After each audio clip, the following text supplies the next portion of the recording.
Now, Executive Suite with WPRI.com reporter Ted Nisi. The iconic symbols of summer in Rhode Island. The beach, the paw socks, and of course, Dell's lemonade. Rooted in a recipe developed in Italy in the 1800s, the Dell's name now graces franchises around the world, but its headquarters is still in Cranston. How does the company keep up with changing consumer tastes, and what are the lessons from its longevity? This week on Executive Suite, Executive Vice President of Dell's Lemonade, Joseph Padula. Welcome to Executive Suite. I'm Ted Nisi. Special holiday edition here for the 4th of July. I have Joe Padula here from Dell's Lemonade to talk about a famous Rhode Island company. Joe, thanks for being here. Thank you, Ted. And last night I was at the fireworks in Providence, and a reminder to me again of how quintessentially Rhode Island this is. Half the people out at India Point Park in Providence had a Dell's Cup. They had gone up to the trucks. Do you have like a biggest sales day of the year? Would that be the 4th of July or the hottest day? Do you see that kind of spike? It's weather-driven. It's a weather product. The 4th of July is a good day for us. We do the Bristol Parade. We have the 4th of July, the fireworks, and then we also have fireworks in Narragansett, Wakefield, and Chepachet, Rhode Island, different parts of the state. With the fireworks, so we do a lot of stuff there. The busiest day is a weather day. When it's hot, we do a tremendous amount of business.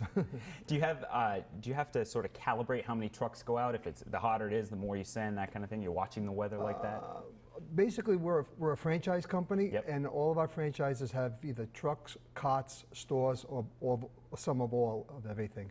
And they put everything out every day because the summer is the summer. We need to make as much money as we can. It's a short enough season as it is, so we go out there and do what we can every day with everything we have out.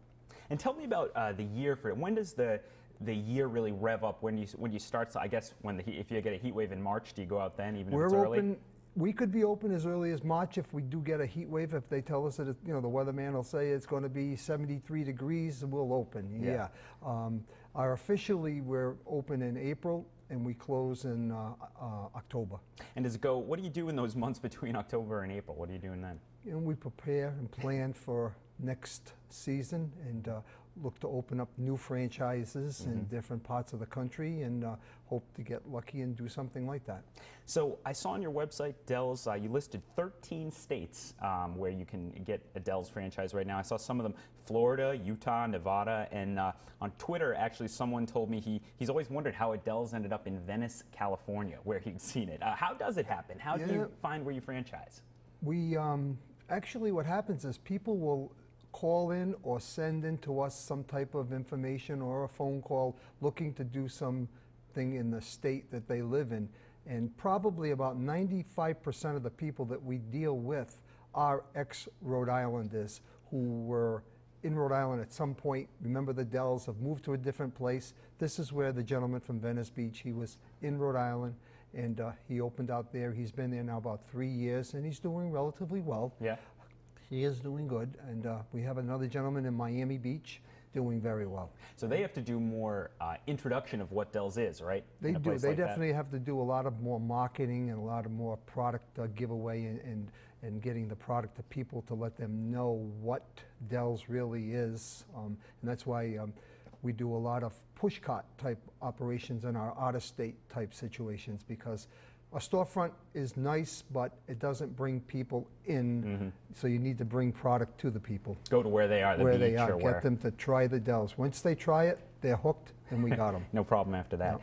No. It mentioned there a worldwide presence. What are we going with there? Is it some of these getting sent off there, or do you have franchises We elsewhere? do send a lot of product to different parts of the country. Yeah, we've got stuff that's going out to the servicemen and all that, and in the military, and so they can have the Dells there also.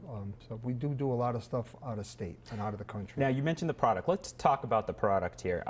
First, if you meet someone who doesn't know Dells, how do you describe it? I was talking about this with my friends last night. We said, well, it's not exactly Slurpee, but it's not exactly Italian Ice. It's Dells. It's somewhere in the middle. How do you describe it? It's a soft frozen lemonade is what we like to call it, and it's a slush product. But we really don't like the word slush, so we like to call it a soft frozen lemonade. And we believe that what this should be done with is when you drink a Dells, you should hold it in your hand and let the heat from your hand melt the product a little bit, and then you drink it as a drink. A lot of people use a straw or a spoon. Well, a straw But not is real Rhode Islanders. not a, well, you know, I got to say we still have Rhode Islanders that like straws, okay? But the problem with the straw is when you use that, you suck all the juice out. Now you're left with the slush pot that has to wait to melt. So the best way is to just squeeze the cup a little bit and then just And you fold over and you take a sip. squeeze and then take a sip. So it's the heat from your hand It that gets it to the consistency. helps to that you- melt the product. Yes, yes. And how many lemons do you go through a year? How many gallons do you make a year? Oh God, we probably use 1 million or so lemons that we actually cut and wash first, sanitize, make sure the skin is all clean, and then we cut them, juice them, bag them, and put them into freezers right away. Take us through the manufacturing process. Actually, I believe it's all still made in Cranston. Is that Yes, right? well, And so- 90% is still made in, yeah. So what's the process? What's the beginning to end where it ends up in the truck to get Dell's lemonade? First of all, like I said, we take our lemons and we cut them, and then the juice we mix in a 500-gallon vat, and then we make our concentrate with water, sugar, and lemon that we put into that, and then we package it in plastic gallon bottles, and then that is put into refrigeration, and then our franchisees will pick up their products, come to our store in Cranston, pick up the product and take it to their stores, and then they will take, and with the batch machines that they have in their buildings, just like our Old Corn Avenue location, the headquarters has, they have filter system for the water, so that the water is filtered before it goes into the machine, so that the product is taken in that machine. It tastes just as good in Cranston as it will in Johnston or Warwick or anywhere that No Dells matter are where the sold. water came Wherever from. the water. So the filter system is important, and then the product is poured into a machine with the amount When we of say water. the product, we mean the liquid version of The it. liquid concentrate is poured into the machine with the filtered water. The machine is turned on, and in about anywhere between 8 to 12, 15 minutes, you'll have a frozen product. Now, you have other flavors too. I was looking on the website, even though I'm a classic lemon guy myself, but I saw listed watermelon, cherry, peach mango, blueberry, light lemon, grapefruit, and pomegranate. Is that all of them?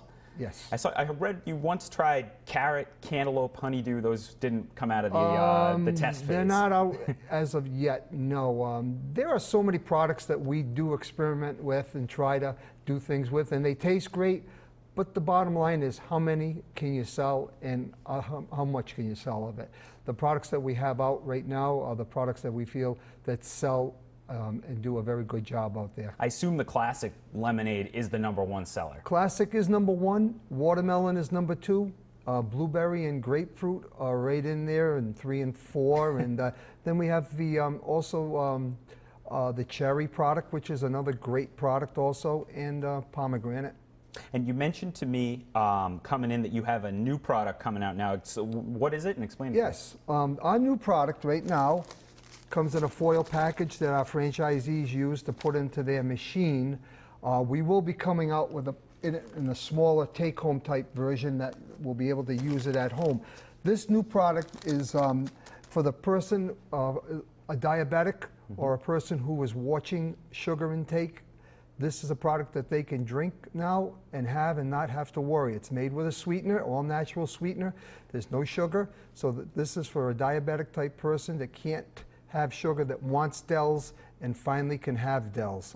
This is probably the first product in the country that's been done so far. We have an R&D and food and beverage gentleman by the name of Dimitri Kazantis. Here in Rhode Island? In Rhode Island, it works for us full-time, who's developed this product last year and got it off the floor this year, and we just started about a month now with this product out. And in about another week or so, we will also be coming out with a watermelon flavor also. Oh, okay, so the watermelon's not out yet. That's coming. That is coming in about a week. How do Yes. you decide? What's the R&D process? Does he just sort of have a lab of Dells and he's trying different concoctions? He has a lab, and he has a couple of assistants that help him, and they try different things, and then they come around and they chase us around the building and let us be the guinea pigs to taste all these things and see what we think and how we think that, in the Is flavor. it internal suggestions? Is it people at the stand saying, "Try? What about a watermelon?" It's internal, and it's also customers that will say to us, "Gee, couldn't you have a watermelon flavor?" Or for an example, which we do, but things like that customers do ask for, and then we will try and do what we can to see how it comes. Sometimes things work out well. And also you need to make sure that you can get the right ingredients and everything that you do need for making the different products. All right, we have to take a break. When we come back, we're going to talk about the history of Dell's Lemonade. Some of it you might not know. Stick with us. You're watching Executive Suite.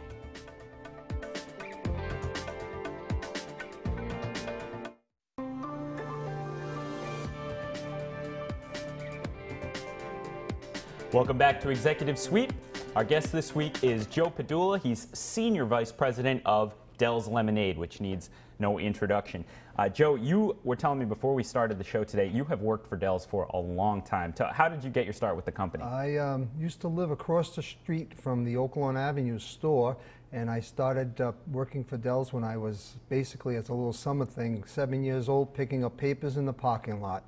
And to this day, I still pick up a few papers once in a while. I mean, it's no big deal. You know, someone's got to help out, do the things that need to get done. So that's what we do. And your job, Executive Vice President, can mean a lot of different things. A lot of operational aspects. A lot of hats. A lot of hats. A lot of, you know, in the store front operations, in the office, in the plant, on the road. So, you know, doing different things to make things happen for the Dells to get it to go. So we were talking before. Italy is where this comes from, Naples, Italy. Give us the history, the early history. It's fascinating, of the first Dells was made before the company. Well, they say that they brought the snow in from the caves and all that and out of Italy in 1840s and brought it in, and great-grandfather DeLucia started this whole situation with the Dells, and it just came down into Rhode Island, where Angelo DeLucia, the owner who's passed away now, and it's a family-owned operation and a business, and the son now, Bruce, is the president and CEO of the company, and still family-owned. Still family-owned company, yes. So great-grandfather DeLucia, as I understood the history, would take the ice and snow, put it into a grotto, a cave, during the winter time, and then once summer came around, he'd have it saved and he'd bring it out and mix it together. Mix it in a machine, by hand with, you know, put the lemon juice and that whatever and mix it.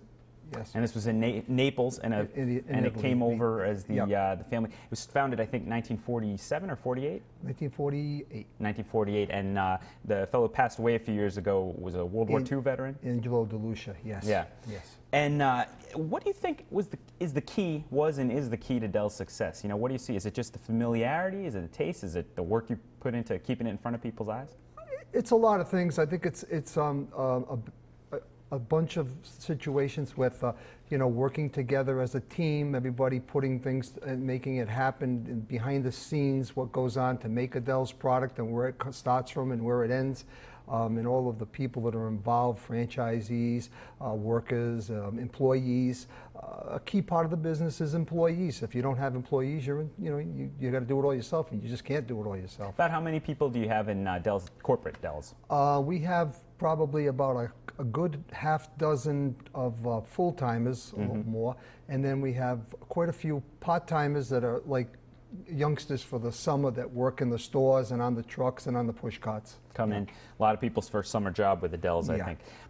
We were talking about franchises, and I'm curious, sort of, how do you manage the franchise relationship? First, they come to you, they apply often, is that fair? They apply to us online or on phone or by letter, and then what we do is we either email or send out applications, and then once we receive applications back, we look at them and check them out and have conversations, and most of the time we sit down and talk. And sometimes it could be a year before something happens, or it may never happen. It just depends. Some people are just looking to talk and ask questions to find out about what it takes to open a Dell's franchise, and not only dollars and cents, but what else it takes as far as time and physical work and everything that's involved in a Dell's. How do you keep, sort of protect the Dell's brand when you have lots of different people franchising it all over? How do you make sure Venice Beach Dell's is given the same Dell's experience you want? One of the things we use is the water filter system and a meter to meter and the water that goes in, and also the filter system to make sure the quality of the water is the same. We don't have someone who's out every single day checking all over, but we do in Rhode Island have a lot of people who do things for us and go to places and check product and get phone calls and things like that. A lot of times when we get a phone call or a letter from a customer who was not satisfied with the product, we take that to heart and we will make the call to them to find out what happened or what their bad experience was. But a lot of times when people tell us that they've had a product that didn't taste just quite right, a lot of times what happens is when you go to a Del's, whether it be a store, a truck, or a push cart, you should always ask the person that's serving the product to please stir it first. Please stir it first. Yes, okay. Because what happens is the product is in a bin and the liquid settles to the bottom and the slush stays at the top. Now, if it's been sitting like that for a while, the flavor is at the bottom. Now you need to stir it. And it mix it all back together. Mix it and then serve the product. 95% of the time, that's the reason why a Del's. Maybe we have some of your workers watching. They'll just get a little, I hope that they're training. all watching and listening, yes. So you have other products as well. We have here on the table, you sell the mixes. People could buy it and make it at home. I've also seen Del's in a bottle as lemonade. We have a bottled drink. It comes in lemon, it comes in diet, it comes in tangerine orange, and pink lemonade also. How big a role do those tangential products, apart from the main, lemonade in a cup at a stand, how big a role do those play in the business? The bottled drinks is a part of our business. We don't bottle that ourselves. We have someone who does it, a company, and does it for us. And then we have a distributor who handles that for us. So he's doing that. That's a decent portion of our business. It is. But the frozen product is the big. It's the core. The core of our business, yes. I was talking to a friend from Vermont, and he said to me, Del's reminds me a little of Ben & Jerry's, which was, a Vermont institution and then rapidly grew and became a national frame. I read an interview with Bruce DeLucia from a few years ago where he said, we've never had a huge expansion outside of Rhode Island for whatever reason. I mean, do you see a lot of opportunity, or do you ever talk inside Del's about, could we get, much bigger, have a bigger presence all over the country, or, are you content sort of where you are in the market now? I don't think we're not content. We'd like to be in more places, but I think sometimes, we'll get the phone call or the letter or, like I said, or the email from someone who wants to open up a Del's. And when they hear the dollars and cents that's involved in opening a Del's, this is a little bit of a shock sometimes to people because the equipment we use is all stainless steel and OLSF approved. The dollars and cents are there for the product, for the equipment that we have to get, so that the price tag is a little high. And it's unfortunate. The season also determines things too, because when you're going to spend $100,000 to get into a Del's franchise, you want to make sure you're going to be able to make some money. And in the New England states, it's a little tough, Yeah, absolutely. Do you have you had an effect from the doldrums in Rhode Island that we've been economically last few years? Have you seen a dip in sales over the years, or is it sort of a recession-proof business at Del's? I don't think we've had I think we've done well. We're a weather-driven business, so if the weather's there, we're doing business, and I think our pricing is at a point where people can afford to take a family to Del's and still be okay. And have you had much cost pressure on the cost side with the ingredients and everything you put in? Ingredients and things have gone up. Yes, they have. So we have had to adjust some things a little bit ourselves, but we still try to maintain and hold pricing so that people can afford. And hope that we're going to work on more volume and make sales that way and get more money in that way. We have to take another break. Coming up in the third segment on Executive Suite, we're going to talk about how Del's fits into the broader business picture in Rhode Island. Stick with us.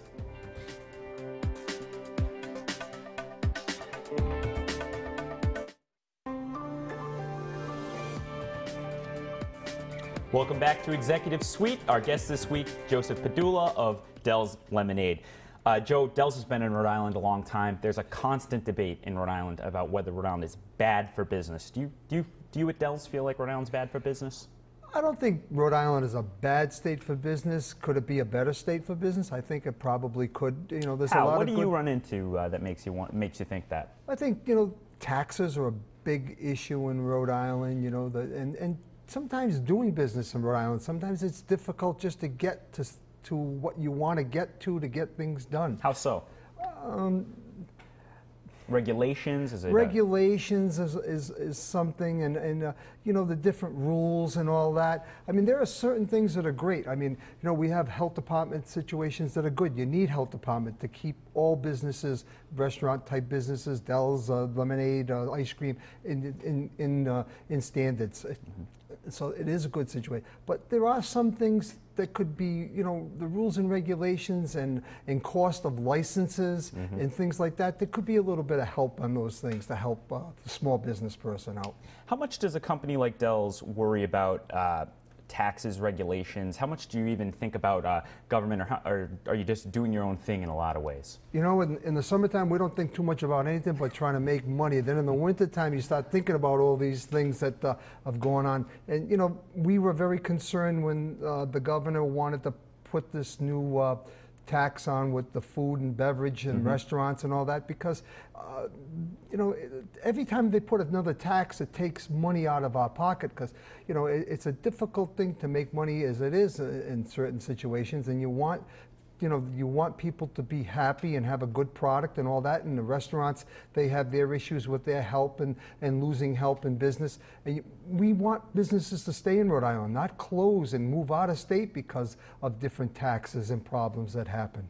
Now, there was another thing that just passed. I was just curious if it had any impact on Del's, which is the minimum wage is going to go from $7.40 to $7.75 on January 1st. Does that matter to you? Will that have an impact at Del's? No, well, you know, we have to do what we have to do, and that's it. You know, we have a bunch of good people that work for us, and we treat them right. I feel in that, you know, and we work together as a team.